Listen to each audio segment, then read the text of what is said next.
سلام، وقتتون بخیر. امیدوارم که روز خوبی داشته باشید. امروز با یکی از کلمات بسیار پرکاربرد در هر زبانی در خدمتتون هستم. مفهوم یا کلمه صبح بخیر در زبان‌های مختلف.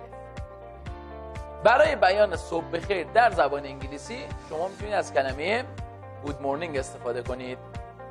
Good morning. Good morning. دوستان عزیزم، این بود کلیپ آموزشی امروز. امیدوارم که بهره کامل رو برده باشید. خیلی خوشحال شدم که در خدمتتون بودم. شاد و پیروز باشید.